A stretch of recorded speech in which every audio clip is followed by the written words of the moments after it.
Welcome back to Dirty Fingers and Muddy Toes. Today I thought we'd take a real brief look at the grow room that I run here in the basement of the house that I use to start all the seeds. I have a really big garden, and putting things in a windowsill wasn't working out very well for this house. There are no south-facing windows, so we were using east-facing windows, and that just never worked out. So I went ahead and bought a grow room a couple of years ago, and I fooled around with that some and have a pretty good working system now. So let's go take a look and see if there's something that maybe you can use to help your seedlings out too. So this is the grow room that we use here.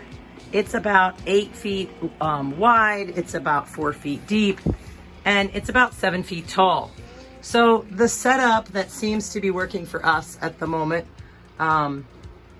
is I went out and traded the shelves that I did have in for these plastic shelves. They fit about 3 full trays side by side, and allow better coverage with my lights. So on this side over here, I want to show you how we have these lights hooked up. The frame of the grow room has a middle bar here that is not movable, but each side has a movable bar at the very top, and that's what I use to hang these lights that I have here. It allows me to position them forward or back as much as I want just by moving the whole bar. If you have chained lights like I do, if I move the bar, every light hooked to that all the way down through here is going to be affected by that. So I keep my lights pretty much in the same place. The grow room itself does have some various closable ports on it for running ventilation and fans.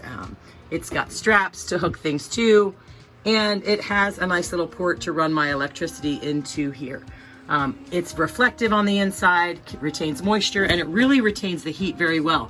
So it's pretty cool in my Ohio basement, and everything in here stays really warm, partially from the lights, partially from the grow mat that we're using. So on this setup here, these are inexpensive lights from a Lowe's or Home Depot, wherever you get them. They're $12 to $16. Each one takes 2 bulbs, and I bought bulbs by the case that are a full spectrum, high Kelvin bulb. They weren't too terribly expensive and made the whole process really doable. I do have, I'll show you down here, I do have a really nice T5 grow light right here. And it's not very long. It doesn't cover an entire shelf. And this thing cost me about $75 with 2, I'll tip it up here, it's not being used, but 2 true T5 bulbs. And it does a great job, but it's really expensive when you're doing as many lights as I have to do in here. So it wasn't really feasible. So I start with the items on the top, and every one of these lights has a short chain that it comes with that hooks right to it. So, when I need the lights to be low, when the plants are short, I can hook this to a chain. So I went and bought, and I'll show you down here, I just went and bought chain by the foot. Home Depot or Lowe's sells it. It's pennies per the foot. You buy the lengths that you want. I got all of mine in, I think, 6-foot lengths. And the hooks that I originally bought to hook it to don't actually fit. You look up here, they don't fit over the bar. And I do have some bigger ones that I used, but I ended up having to get these U-bolts, and these slide over the bar, and then I'll just put this back on and screw the nut in, and I'll show you when we get up there what one of those looks like. I ran the chain through it so it hooks right to that. Super easy. And then because these particular lights were hard to attach, and they take up a fair amount of space, depth-wise, I couldn't get them attached very easily to the plastic. So I got this chain, hooked it to the top, and I run it all the way down the side. And then when I need my plant lights low, I just take the chain that comes with the light and I hook it, somewhere down here so that my plants are closer to the light. As the plants grow, I move the chain up. Eventually it will get hooked over this bar when the plants get taller, and then I can keep shortening it that way because those chains have a little hook on them of their own. So I run 2 lights so that I get good lighting all the way across. If I only ran one light, there wouldn't be enough light for all of the seedlings. And you can see, you know, a little bit here, if you look at this tray, the plants in the middle are obviously a little bit shorter than the plants on the end. And so what I do is I try to push the trays around a little bit. I just haven't been doing that with this one so that they get a different light distribution. And I'll push all of those back a little bit right there. So the tomatoes, those are some of the tomatoes, Pantano Romanescos, that we're growing. These are some peppers that I started a little bit late, so they're pretty small compared to the other ones you'll see. Some head lettuces there in the back. These are, you know, red Russian kale, some white Russian kale, a new kale called Dazzling Blue, and some Chinese pink lettuce back there. And then when you come down, you'll see over here too, you know, the lights are hooked to that daisy chain, you know, that I made going all the way down the side. And there's 2 lights on the next row, and everything's getting, you know, pretty good light. We'll give these a little move while we're at it.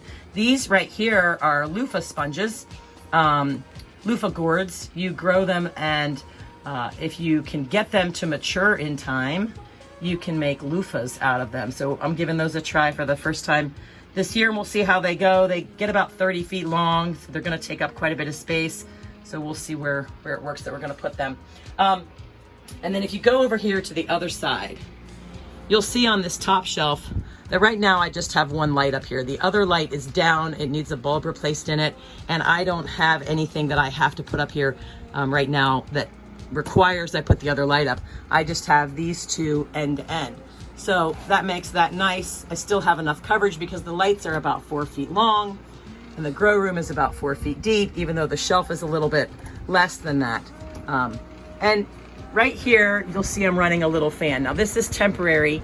This is just to create some airflow, but I have a much bigger floor fan that I put in here. The airflow is important to cut down on the mold and mildew that might grow on the plants. But also, when I run the big floor fan, I usually put the tomato plants in front of it, because this kind of movement, you can watch, that movement actually builds really strong stems in your tomato plants. So the more wind that they can get, you know, that's not blowing them down and killing them, actually makes them a lot stronger. So I always have a lot of air blowing on my tomatoes. It will dry them out a lot faster, so you really have to watch the water on that. You'll see down here on the next shelf, you know, there's a lot more tomatoes still that when we get the big fan in here, they'll get better movement. We'll move this around some. Now on this shelving system, the vast majority of it, we tried out some new lights last year. These strip LED daisy chain lights. And I wasn't really sure how they were gonna work. They were pretty inexpensive from Amazon, but they're just very narrow. You can see here, plastic.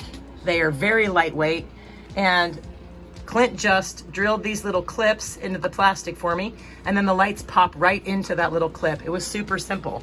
And they daisy chain together. So you can see, and get that out of the way there, you know, these 2 connect, and you can connect as many, well, I think up to about 8. This one is a daisy chain of 6. So if you look down through here, you'll see they're on 3 of the shelves here. And then they each have their own switch, so I can turn off, you know, different sections of them, or, you know, while leave the others on. Some celery in here on this tray. Back in here, probably the first things that we started were the eggplants and some of the peppers, and that's, you know, and some seedlings. I still haven't figured out what I'm gonna do with these Chinese pink celery because I've already pricked out the ones that I want. I mass started them, so these are kind of going crazy here. But these are all different kinds of eggplant here. And some of them are doing better than others. And it's something that I'm keeping an eye on because I'm not really sure why. All of the seeds have the exact same soil. They were on the heat mat. They all germinated about the same time. But as you can tell, the ones along the side there are growing a lot better than the ones that are right in here. So, you know, I'm just keeping an eye on it. You can see, like if you look closely here, see how these little leaves right here are dying, you know, and falling off. These are the seed leaves. So when the seed comes out, it'll have 2 initial leaves on it that are not true leaves. And once the plant starts getting its true leaves, these bigger ones here, You can see right here too. Then it will drop those. And so don't worry if it looks like your plants are dying. This right here, this one is the result of these got a little bit too much water.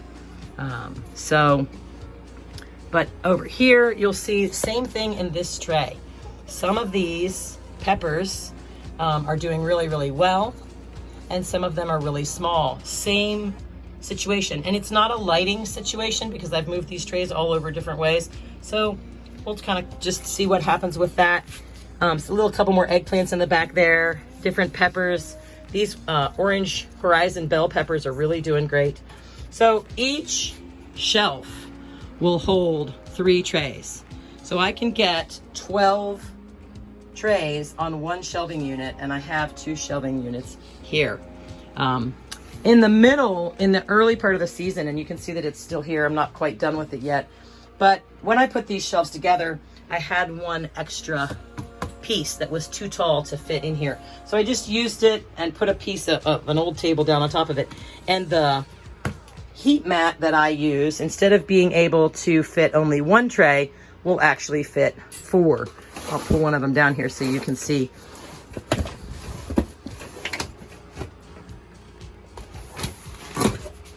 So 1 heat mat with a controller, and I can have 4 trays on there germinating at the same time, which is great because I am usually planting a lot of things all at once.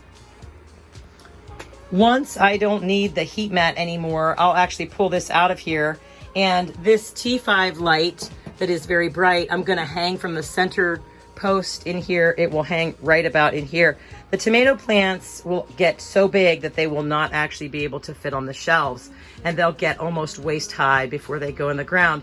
So I can put them all in this big floor space that I have here that's now taken up with this table and heat mat, and put the T5 light above it, and they'll do just fine.